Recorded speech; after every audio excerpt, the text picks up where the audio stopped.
வணக்கம். அனைத்து உறவுகளுக்கும் எனது இனிய காலை வணக்கத்தை தெரிவித்துக் கொள்கிறேன். மேலும் ஒரு சிறு சோதிட குறிப்பை உங்களோடு பகிர்ந்து கொள்ள வருகிறேன்.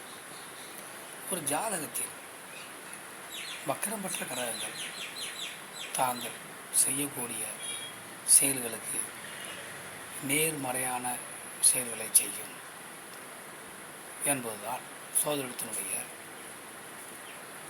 விதிமுறை.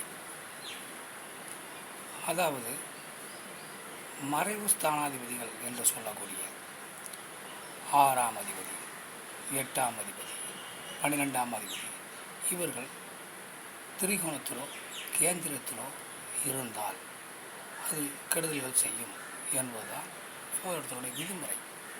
ஆனால் இந்த கிரகங்கள் மறைவு ஸ்தானாதிபதிகள் திரிகோணத்தில் கேந்திரத்தில் வக்கரமான நிலையில் இருந்தால் அவருடைய தசா காலங்களிலும் ஜாதகருக்கு நல்ல முன்னேற்றத்தை கொடுத்து வாழ்வில் உச்சத்தை உச்ச நிலைக்கு கொண்டு சென்றுவிடும். ஆதலால் நாம் இந்த நிலைகளெல்லாம் நன்றாக பார்க்க வேண்டும்.